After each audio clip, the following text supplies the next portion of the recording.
बात है कि मित्रों, हम लोग अभी वही चर्चा कर रहे हैं सब नक्षत्रों की, जिनका भी जन्म नक्षत्र जो है उसके हिसाब से, उस जन्म नक्षत्र के हिसाब से वो अपनी दिनचर्या को कैसे व्यवस्थित कर सकता है। मेरा ज़्यादा जोर आप लोग सब जानते ही हैं, नक्षत्रों को सुधारने में रहता है।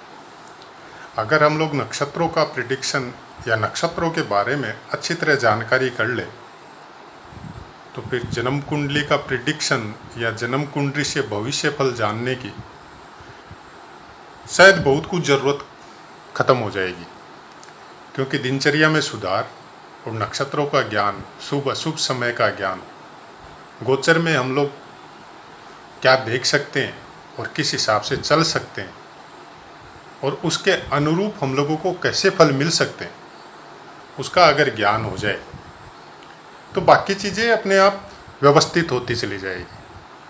बहुत कुछ हो जन्मपत्री में या एस्ट्रो से संबंधित या ज्योतिष से संबंधित बहुत से डिपार्टमेंट है, बहुत कुछ देखा जाता है। लेकिन क्या है कि सब चीज़ का नॉलेज एक पर्टिकुलर पर्सन में या किसी ज्योतिष में होना बहुत मुश्किल है। ज्योतिष में बहुत से विभाग है, कोई ग्रहों के ऊपर अच्छी पकड़ रखता है, कोई राशियों पे, कोई नक्षत्रों पे, कोई वरक कुंडलियों पे, कोई दशा महादशा पे, या फिर कोई कालपुरुष कुंडली के विषय में ही बोलता है, जिसका अभी सुधरा हुआ रूप आप लाल किताब देख सकते हैं। वो भी पूरी की पूरी डिपेंड है कालपुरुष कुंडली पे, वहाँ पे राशियों का कोई मतलब ही नहीं है। तो वैसा ही कुछ, जैसे मैं हर पाठ में बोलता भी हूँ कि आपको जो ग्रह मिले आपके जन्म के समय में, या जैसा भी आपका लगन हुआ है, जहाँ भी आपका चंद्रमा गोचर उस समय था तो वो राशि हुई है, जो नक्षत्र आपको जन्म समय में आपका था वो आपका एक फिक्स नक्षत्र है। अगर हम लोग उसी नक्षत्र और उसी चंद्र कुंडली के हिसाब से अगर रोज की दिनचर्या को व्यवस्थित कर लें, उसके शुभ और अशुभ समय के बारे में जानकारी हो जाए, तो फिर ग्रहों की पीड़ा जो बोला जाता है या उससे संबंधित जो शुभ या अशुभ फल बोले जाते हैं, उनमें बहुत कुछ हम लोग अशुभ फलों में कमी करके शुभ फलों में बढ़ोतरी कर सकते हैं, ऐसा मेरा मानना है। और प्रिडिक्शन में समझ लो आप, चाहे अभ्यास में समझ लो, या जिन जिन ने सुधार किया है जो मेरी जानकारी में है, इंक्लूडिंग मी, उन लोगों को अच्छा रिजल्ट मिला है। कुछ विशेष इसके लिए तैयारी आपको करने की ज़रूरत नहीं है। पहले इनसे संबंधित पाठ ये कैसे देखे जाते हैं, किस तरह से देखना चाहिए, वो सब मैं दे चुका हूँ। ग्रहों के भी वेद कहाँ होते हैं, शुभ गोचर कहाँ होते हैं, और राशियों के, ग्रहों के बारे में, नक्षत्रों के बारे में बहुत पाठ मैं दे चुका हूँ। और महीने की राशिफल के बारे में भी पाठ पोस्ट करते रहता हूँ। मेरा ज़्यादा जोर रहता है आपकी दिनचर्या पे। दिनचर्या मतलब आपके गोचर फलों।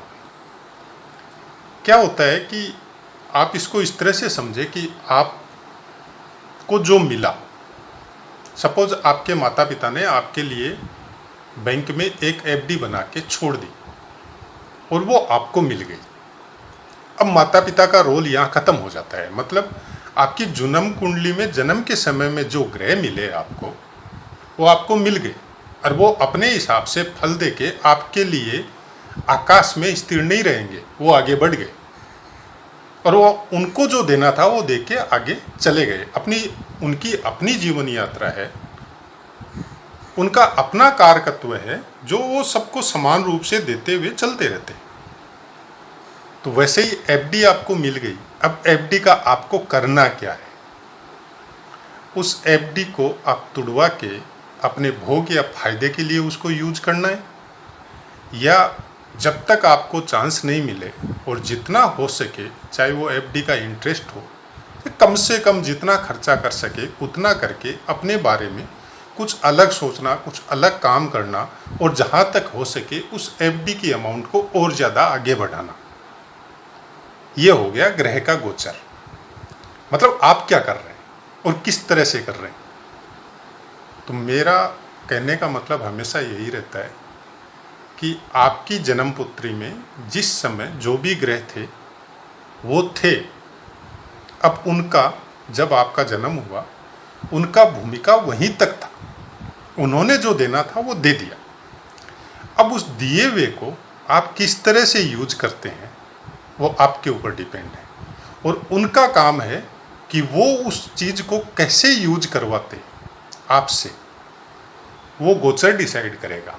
कि जन्म के समय में आपका शनि से लगन में था, लेकिन जब आप 25 साल 30 साल जब आप वर्किंग में आए, जब आप बिजनेस में आए, जब अपने कर्म क्षेत्र में आपने पदार्पण किया, उस समय शनि गोचर में आपके कर्म क्षेत्र में चल रहा था या भाग्य स्थान में चल रहा था या 6 हाउस में गोचर कर रहा था। तो उस समय शनि आपको क्या दे सकता है, वो नहीं देगा जो उस समय में जब आपका जन्म हुआ था तब शनि लगन में था।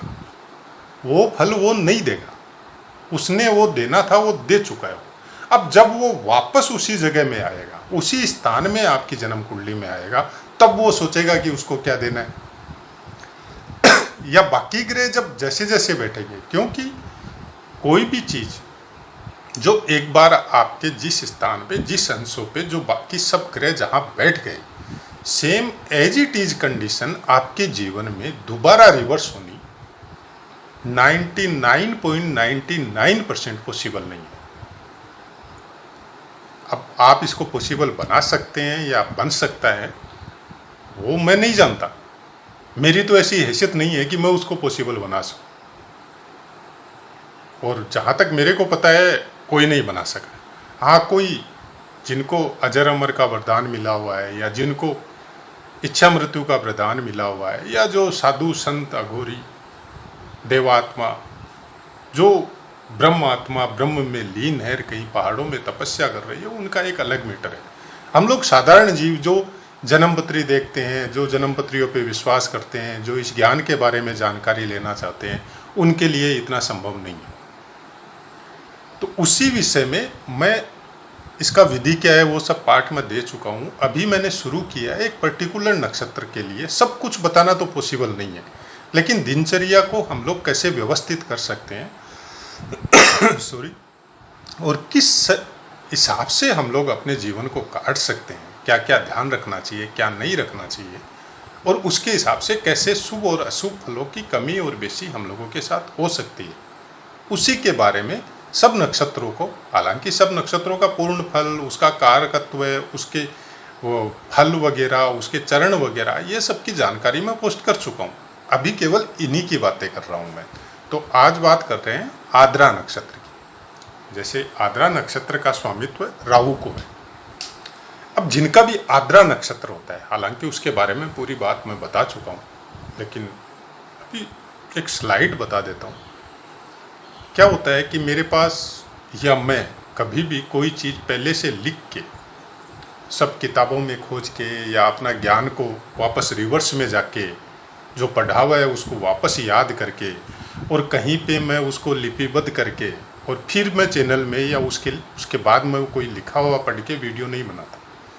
और ज्योतिष एक ऐसा सब्जेक्ट है कि लिखा हुआ में भी भ्रांतियाँ रह जाती हैं। तो आपको अगर याद है, खासकर पुस्तकों से याद होना और गुरुओं के द्वारा सुना होना, ये दोनों ही अलग मैटर है। लेकिन जो चीज़ आपने अभ्यास में देखी वो आपको याद है कि नहीं, वो सबसे ज़्यादा मायने रखता है। तो उसको अगर आप लिपिबद्ध करना चाहो तो पॉसिबल नहीं है, क्योंकि उस समय जब आपने देखा उस नक्षत्र के बारे में 50 कुंडलियों में किस किस चरण में, किस किस अंश पे कैसे ग्रह उसके साथ अटैच हो रहे थे, क्या फल हो रहा था, उसको समझना सबके लिए समान नहीं होता है। हर आदमी अपने दिमाग से, अपनी बुद्धि और विवेक से उसका प्रिडिक्शन करता है। अभ्यास का यही एक प्रॉब्लम है कि सब लिपिबद्ध कोई चीज़ की हुई है तो वो तो सबके लिए समान हो जाती है,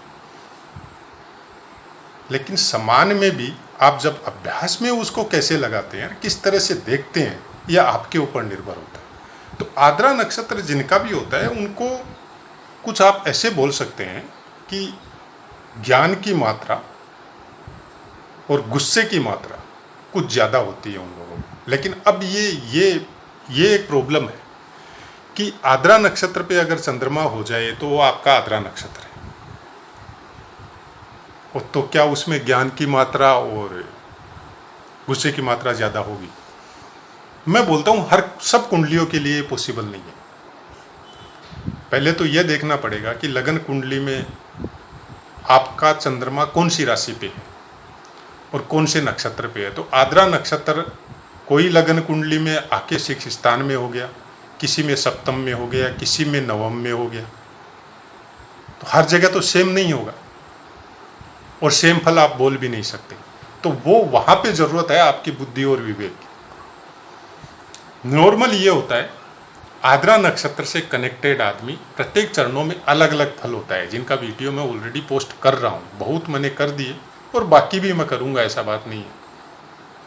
लेकिन ज़्यादातर जो कुंडलियों में मैंने देखा है, आद्रा नक्षत्र वालों को अगर अच्छा साथ मिल जाए साधुओं का, ज्ञानियों का, या धर्मपरायण मनुष्यों का, या संस्कारित मनुष्यों का, तो ये आदमी धार्मिक बातों में, ज्योतिष जैसे गुड विज्ञान में, या और भी कोई ऐसा साइंस जिसके बारे में ये लोग कम जानते हैं और उनको समझाया जाए तो दूसरे के बनिस्पत ये लोग जल्दी कैच करते हैं उस चीज़ को। और राहु को स्वामित्व मिला है तो राहु क्या होता है, आपके मस्तिष्क को, आपकी जो मस्तिष्क की जो नसें हैं उनको बहुत ज़्यादा एक्टिव करता है।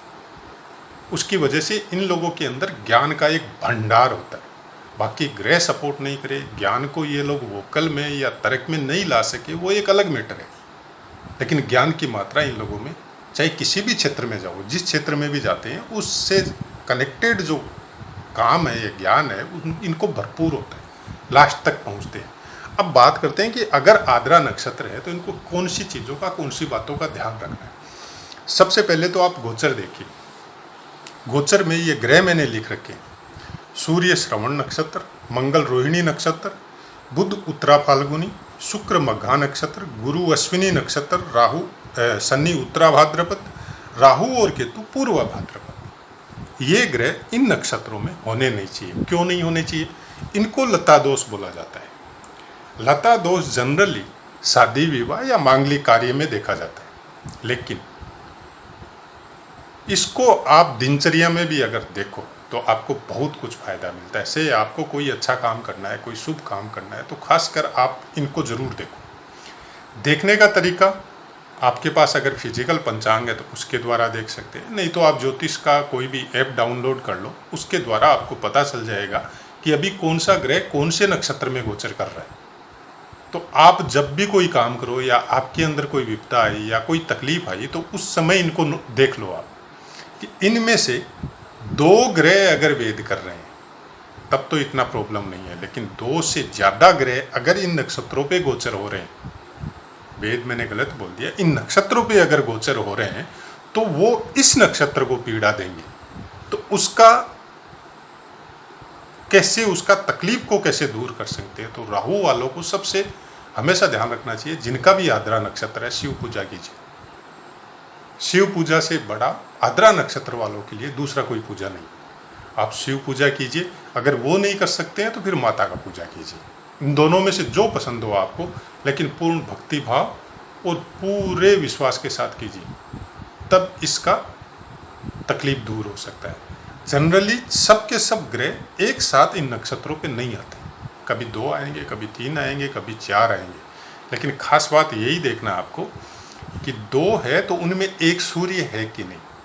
सूर्य होने से वो थोड़ा ज़्यादा तकलीफ दे सकता है।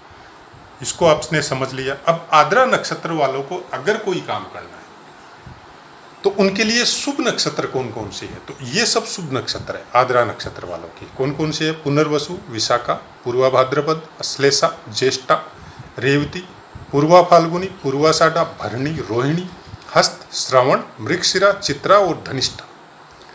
आपको कोई भी काम करना है, ये नक्षत्र डेली चेंज होते हैं और चंद्रमा आपका 2.5 दिन में चेंज होता है। तो आप इन नक्षत्रों को नोट कर लीजिए। ये नक्षत्र जब हो और आपको कोई काम के लिए जाना है या कोई चीज़ आपको आपकी पेंडिंग पड़ी है उसको आपको ठीक करवाना है, तो इन नक्षत्रों में जब आप अपने घर से बाहर निकलेंगे और उसके साथ अगर चंद्रमा का भी गोचर शुभ है तो आपके लिए बहुत फायदेमंद है। उसके बाद में आपको एक चीज़ का ध्यान रखना है, यह आपका जन्म नक्षत्र आद्रा है। आद्रा से आपका स्वाति और शतभिषा, ये आधान और करम नक्षत्र बोला जाता है इनको, ये तीनों ही राहु से कनेक्टेड है, राहु को ही स्वामित्व मिला है। उसके बाद में रेवती, श्रवण और उत्तराषाढ़, हमेशा ध्यान रखिए, इनको नोट करके रखिए। चाहे इनमें कोई भी ग्रह बैठे हो, कोई भी ग्रह शुभ हो, अशुभ हो, क्रूर हो, पापी हो, आपको विशेष ध्यान रखना है कि सूर्य तो नहीं गोचर कर रहा है आपके जन्म नक्षत्र में, करम नक्षत्र में और आधान नक्षत्र में। कहीं पे भी सूर्य का अगर गोचर हो रहा है तो उस समय आपको विशेष ध्यान रखना पड़ेगा। वैनाशिक बाद सब नक्षत्र मेरा लिखा हुआ है 6 के 6 यहाँ पे, इन नक्षत्रों का विशेष ध्यान रखना आपको। अगर सपोज आपका कोई समय में आद्रा नक्षत्र में ही सूर्य आ गया तो उस समय में आप या तो कोई ज्योतिष से पूछ लें या कोई ऐसा कोई काम करना चाहते हैं तो उस काम को उस समय के लिए रोक दें, कुछ समय के लिए, जब तक सूर्य वहाँ से निकलता नहीं है। इन नक्षत्रों को आपको विशेष ध्यान रखना पड़ेगा। उसके बाद में आपको हस्त, पूर्वाषाढ़ और उत्तरा भाद्रपद, इनका ध्यान रखना पड़ेगा। इनका इसलिए रखना पड़ेगा कि आद्रा नक्षत्र से, ये नक्षत्रों से आद्रा नक्षत्र का भेद होता है। इन नक्षत्रों में जब भी सूर्य आएगा आद्रा नक्षत्र को तकलीफ होगा, तो इनका आपको विशेष ध्यान रखना पड़ेगा। तो मेरा कहने का मतलब यही है कि थोड़ी सी अगर हम लोग ध्यान रखें और अपने दिनचर्या में इसको, कोई ज़्यादा टाइम नहीं लगता है। एक बार शुरू में हो सकता है कोई तकलीफ हो डेली देखने में, लेकिन अगर आप डेली भी नहीं देखते हैं तो कोई स्पेशल कोई काम करना चाहते हैं, कोई कहीं पे जाना चाहते हैं, कोई यात्रा करना चाहते हैं, कोई मांगलिक काम है, कोई धर्म से संबंधित काम है, अगर उसको घर में करवाना है या मंदिर में करवाना चाहते हैं तो कम से कम इन नक्षत्रों को ध्यान में रखें। उससे क्या होगा, उस काम में जो विघ्न बाधा आ रही है उससे दूर हो जाएंगे आप। और घर से जाते समय भी आप अगर थोड़ा सा भी ध्यान रखें कि इन नक्षत्रों में अगर आपका कुछ शुभ अशुभ समय चल रहा है तो उस समय में आपको ध्यान केवल इतना रखना है कि अलर्ट रहे। अलर्ट रहने का मतलब है कि उस समय में आप थोड़ा व्हीकल वगैरह से सावधानी रखें, किसी से वाद विवाद कर रहे हो तो उसकी सावधानी रखें, या कहीं पे कोई झगड़ा फसाद हो रहा है तो उससे दूरी बना के रखें। इतना ही तो ध्यान रखना है, क्योंकि इस समय में अगर अशुभ समय आपका चल रहा है इस नक्षत्र से कनेक्टेड, और उस समय में कहीं आप गलत जगह में इंटर हो गए तो उससे पीछा छुड़ाना बहुत मुश्किल हो जाता है। मेरा ये सब पाठ देने का मतलब यही है कि अगर हम लोग रोज़ की दिनचर्या को व्यवस्थित कर लें, शुभ और अशुभ समय का ध्यान रख लें, हालांकि तिथियों के बारे में और वारों के बारे में भी अगर आप इसको साथ में जोड़ें, और शुभ अशुभ गोचर का जो चंद्रमा का है, सूर्य का है, वो सब भी मैंने नोट करके दिया हुआ है, उसको भी ध्यान रखें। ज़्यादा नहीं तो कम से कम चंद्रमा का जरूर ध्यान रखें, क्योंकि चंद्रमा जल्दी गोचर होता है, 2.5 दिन में वो गोचर चेंज कर लेता है अपना। तो उसका भी अगर ध्यान रखें और उसको अगर नोटिंग कर ले कि आज कर्क में है तो 2 दिन बाद में वो सिंह में जाएगा, चलिए सिंह आपके लिए अच्छा है, तो उस समय में आपको कोई काम करना है तो कर लिया, उस समय में नक्षत्र भी सपोर्ट कर दिया आपको, चलिए वो काम हो जाएगा आपका। ये सब चीज़ें गोचर के हिसाब से, क्योंकि फल जिनको भविष्य फल बोला जाता है कि आने वाला समय मेरा कैसा होगा, वो गोचर डिसाइड करता है। और गोचर में हम लोग अपनी दिनचर्या को अगर व्यवस्थित कर ले तो कभी भी गलत फल नहीं मिलता। ये मेरा अपना अनुभव है। अगर आप इसको अपने अनुभव में लाना चाहते हैं तो आपको शुरू में 15-20 दिन तक इसको ध्यान रखना पड़ेगा, मेहनत करनी पड़ेगी थोड़ी सी। नोटिंग करके एक छोटा सा कागज़ बनेगा, अपनी जेब में रखिए, उसके अनुसार आप अपने घर से निकलते हैं, बाहर निकलते हैं, काम के लिए निकलते हैं, तो उसका ध्यान रखिए। आपको महीना 20 दिन इसका ध्यान रखना पड़ेगा, फिर ये दिनचर्या का हिस्सा बन जाएगा। आपको खुद को पता रहेगा कि आज कौन सा नक्षत्र है, क्योंकि नक्षत्र तो 28 ही, और एक नक्षत्र डेली चेंज होता है, तो आपको पता चल जाएगा कि आज ये है तो कल ये आएगा। आज चंद्रमा सिंह में है तो 2 दिन बाद में वो कन्या में जाएगा। ये अच्छी तरह मतलब एक बार ध्यान रखना है, बाद में धीरे धीरे ऑटोमेटिक ध्यान, इवन अब तो यहाँ तक हो जाता है कि अंश तक का पता रहता है कि आज कल चंद्रमा सिंह में आया था इतना बजे, तो आज यहाँ पे है तो इतना अंश उसका बीत चुका है। यहाँ तक ध्यान रह जाता है आदमी। तो बाकी आप लोगों की इच्छा है। मेरा कर्म था सही चीज़ बताना, सही चीज़ दिनचर्या में हम लोग अगर शामिल कर ले तो शायद बहुत कुछ बचाव हम लोगों का हो जाता है। बाकी आप लोगों की इच्छा है, करें नहीं करें, लेकिन मैं ये चाहता हूँ कि अगर आप ज्योतिष सीखना चाहते हैं, नहीं सीखना चाहते हैं, वो एक अलग मैटर है। सीखेंगे तो भी उसमें भी ये फ़ायदा करेगा, और नहीं सीखेंगे तो भी अगर बेसिक नॉलेज होगा हम लोगों को दिनचर्या व्यवस्थित करने का, तो बहुत कुछ फ़ायदा इन ग्रहों नक्षत्रों के द्वारा हम लोग अपने जीवन काल में ले सकते हैं। तो अब मैं अपनी वाणी को विराम देता हूँ मित्रों, और आप लोगों से आज्ञा चाहता हूँ। जय माता।